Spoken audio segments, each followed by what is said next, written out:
Welcome to Built for Tomorrow, the podcast that explores what really happens when cities evolve and how leaders can stay ahead of the curve without losing their footing. Today's episode is about something that happens more often than we admit. Your town is growing, and it is growing fast. Faster than you planned for. Faster than your roads, your pipes, and your policies were built to handle. And you're not alone. Across the country, communities are scrambling to catch up to growth that showed up before the next comp plan update and budget adjustments. So today we're asking, what do you do when growth outpaces planning? And how do you restore order without grinding everything to a halt? I am Juliana Hoffman, and I will be your host for today's episode.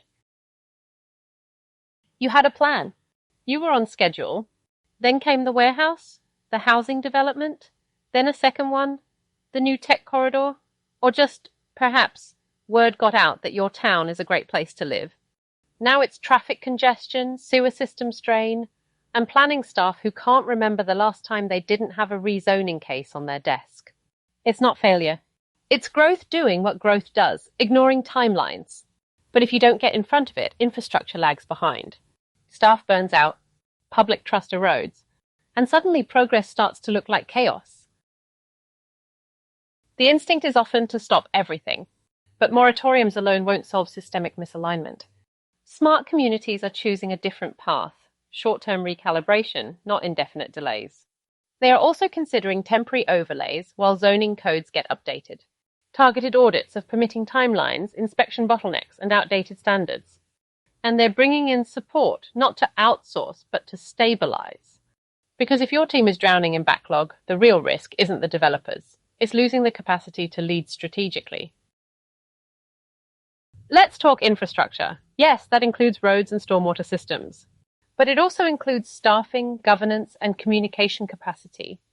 One city we worked with took 6 weeks to do what used to take 6 months, realigned review workflows, phased key infrastructure upgrades, and communicated clearly with developers and residents about what was happening and why. That transparency alone lowered pressure on staff, kept projects moving, and bought the city space to plan for the long term. Catching up doesn't mean returning to the old plan. It means using this growth moment to future-proof your community. That's where tools like GIS modeling, build-out scenario planning, ROI on infrastructure investment, and community sentiment analysis come in. You're not just managing growth.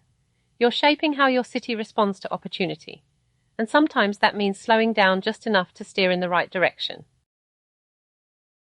So if your community is growing faster than expected, don't panic. Take the moment, reassess your trajectory, bring in the right support, and build systems that can flex, adapt, and lead with purpose. Because long-term success doesn't come from sprinting. It comes from pacing your leadership to match the stakes. Want more tools for navigating rapid growth? Head to safebuilt.com/resources to explore checklists, playbooks, and strategies designed for the real world. Until next time, stay smart, stay steady, and never underestimate the value of a well-timed pause. Built for Tomorrow is a SAFEbuilt production. If you would like to learn more about how SAFEbuilt can partner with your community, please contact us at safebuilt.com. Thanks for listening and stay tuned for the next episode of Building for Tomorrow.